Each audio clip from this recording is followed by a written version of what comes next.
Mattias Gugel, like Google, is the director of state external affairs, one of my favorite groups. These guys have been on with us for some time. Good free market group, the National Taxpayers Union. You got to study. I know we're going to do a story on this later on. New report shows massive fallout for states, families, and businesses.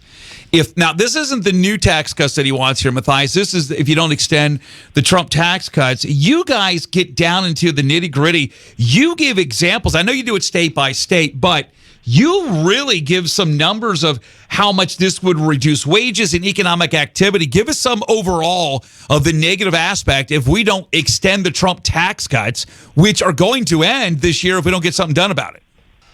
Exactly. We are still, even through all of that, all those Biden years, we're still benefiting from this wonderful tax law that we passed in 2017 under Trump. So the Trump tax cuts, however, are set to expire at the end of this year if we don't do anything. And if Congress doesn't do this by the end of the year, this means the average Floridian is going to see their federal tax bill, just what we paid Uncle Sam in Florida, is going to go up by $3,600. That's not a rounding error. That's your mortgage payment plus a couple months of groceries plus back to school expenses for the kids and more and more and more. And all of this just automatically happens at the end of the year. Talk about also some of your reductions that'll go away. And then also child tax credits. Hey, explain this. This gets a little confusing for people. And Mattias, I don't want to put you on the spot. I know we want to talk about numbers. The SALT state and local tax, that's beneficial for some things. I get some conservatives that are kind of against this. The pros and cons of the SALT taxes. Well, the SALT tax, what is important here is we don't need a low tax state like Florida, where you don't have state income taxes. Why should you be paying for Californians' high taxes? Why should they get to be able to deduct that? Great, but unfair that's a good point. For most of Americans. Good point. So you can read all this at the National Taxpayers Union Association or National Taxpayers Union Foundation. Yeah, go ahead. NTU.org/states. NTU.org/states. You can get our full report. Yeah, I mean, this has got some interesting numbers out there.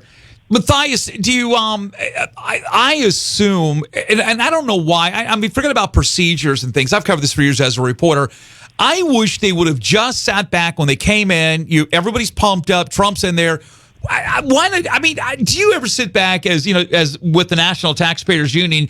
And I know you're an advocate. I'm an advocate of extending the Trump tax cuts. Do you sit back and just say, my gosh, what are we waiting on? Why can't we just pass this? And then let's deal with the other measures of some of the other proposed tax cuts. Do you feel that you're in that camp with me and others? Or are you, and I don't, if you had another view, I'm not going to differ with you. Or should we just do it in one all big, beautiful bill? One all big, beautiful bill is great with us. It doesn't matter to me how it gets done. I just would like these extended.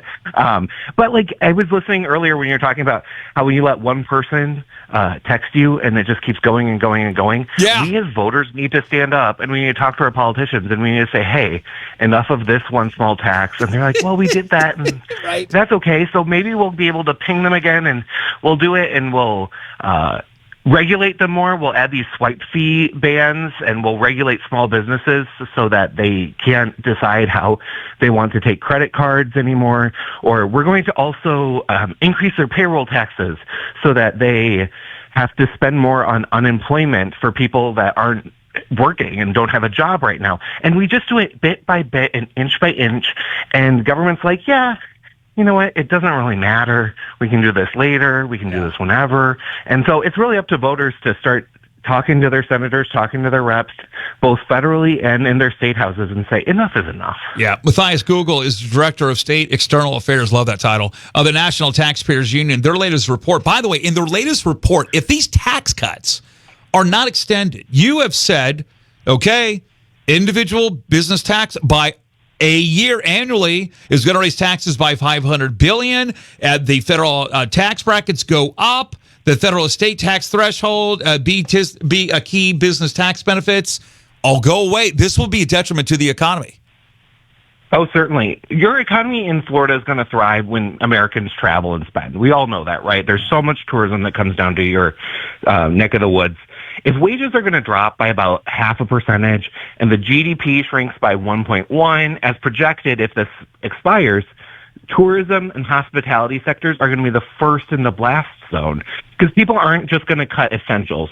they're going to cut the extras. They're going to cut the extra trip, the hotel stay, the dinners out, and really that's going to be detrimental for the Florida hospitality industry. Yeah, very good point. And you can read all this at the National Taxpayers Union. And we'll have a story on this coming out, I think, on Monday from FloridaDaily.com and on a lot of these things as well. Mattias Gugel, Director of State External Affairs, National Taxpayers Union. Mattias, come back on with us. We'll do some other issues. Perfect. That sounds great. We'd love to do that.